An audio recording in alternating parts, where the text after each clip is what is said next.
আসসালামু আলাইকুম ওরহমতুল্লাহ বরাকাতু। আলহামদুলিল্লাহ ওসসালাতু ওয়াসসালামু আলা রাসূলিল্লাহ বাদ। সুপ্রিয় দর্শক শ্রোতা ভাই বোন, আজ আমরা আপনাদের সঙ্গে এমন একটি আমলের কথা শেয়ার করতে চাই যে আমলটি অত্যন্ত সহজে করা যায়, অথচ এর সওয়াব অফুরন্ত। সুনানে নাসাই এবং আবু দাউদে বর্ণিত হয়েছে যে নবী করিম সাল্লাল্লাহু আলাইহি ওয়াসাল্লাম তার বাসা থেকে একবার ফজরের সালাতের জন্য বের হয়েছেন। তিনি তার সহধর্মিণী উম্মুল মুমিনিন জুয়ারিয়া রাদিয়াল্লাহু তাআলা আনহাকে ওই অবস্থায় জায়নামাজে দেখতে পেয়েছেন। এই অবস্থা তার স্ত্রীকে রেখে তিনি মসজিদে চলে গেলেন ফজরের সালাতের জন্য। ফজরের সালাত আদায়ের পর তার অন্যান্য আমল ইত্যাদি সেরে বেশ দীর্ঘ সময় অতিবাহিত হওয়ার পর অনেকটা সালাতুদ দুহা যে সময়টা, সে সময়ের আগে পরে তিনি বাসায় এলেন। এরপর এসে দেখতে পেলেন যে তার সহধর্মিণী উম্মুল মুমিনিন জুয়ারিয়া রাদিয়াল্লাহু তাআলা আনহা ওই অবস্থায় জানামাজে বসা। তখন তিনি অবাক হয়ে জিজ্ঞাসা করলেন, তোমাকে যে অবস্থা রেখে গেছি তুমি সেই অবস্থায় কি জানামাজে বসে আছো, অর্থাৎ পুরো সময় ধরে জিকির আজকার দোয়া দুরুদে মাশগুল আছো? তখন তিনি বললেন যে হ্যাঁ, আমি এই অবস্থায় বসে আছি সেই তখন থেকেই। নবী করিম সাল্লাল্লাহু আলাইহি ওয়াসাল্লাম তখন তাকে বললেন যে তুমি দীর্ঘ সময় ধরে যত আমল করেছো বসে বসে, আমি যাওয়ার পর বাসা থেকে 4টি বাক্য 3 বার পাঠ করেছি।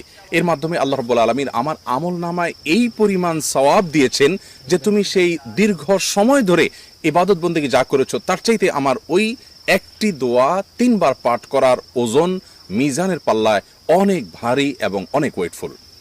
নবী করিম সাল্লাল্লাহু আলাইহি ওয়াসাল্লাম তারপর তাঁর সহধর্মীকে সেই দোয়াটি শিক্ষা দিলেন। সেটি হলো সুবহানাল্লাহি ওয়া বিহামদিহি আদাদা খালকি ওয়া রিদা নাফসি ওয়া জিনাতা আরশি ওয়া মিদাদা কালিমাতি।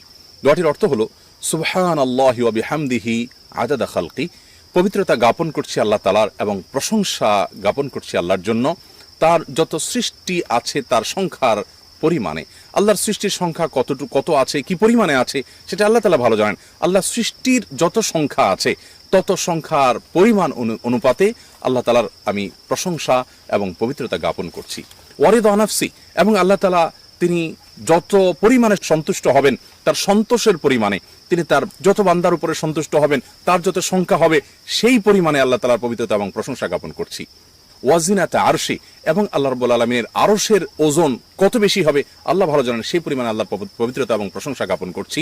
ওয়া মিদাদা কালিমাতি, এবং আল্লাহর যত কালিমা আছে, আল্লাহর যত বাক্য আছে সেগুলো লিপিবদ্ধ করার জন্য যত কালির প্রয়োজন হতে পারে সেই সীমাহীন কালির সমপরিমাণ আল্লাহ তাআলার প্রশংসা, আল্লাহ তাআলার পবিত্রতা জ্ঞাপন করছি। আবার বলছি সুবহানাল্লাহি ওয়া বিহামদিহি আদাদা খালকি ওয়া রিদা নাফসি ওয়া জিনাতা আরশি ওয়া মিদাদা কালিমাতি। দোয়াটি 3 বার পড়তে হবে সকালে প্রতিদিন। আল্লাহ রাব্বুল আলামিন দীর্ঘ সময় ধরে এক জায়গায় বসে দোয়া জিকির আজকার করার যে পরিমাণ সওয়াব হবে তার চাইতে ওয়েটফুল, তার চাইতে ভারী সওয়াব আল্লাহ তাআলা মিজানের পাল্লা আমাদেরকে দান করবেন এই দোয়া নিয়মিত পাঠ করার মাধ্যমে।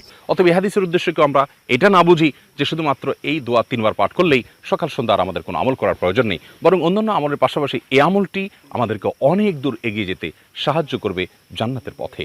আল্লাহ তাআলা আমাদের সকলকে নেক এবং ভালো কাজে প্রতিযোগিতার সাথে অগ্রসর হওয়ার তৌফিক দান করুন। আসসালামু আলাইকুম ওয়া রাহমাতুল্লাহি ওয়া বারাকাতুহু।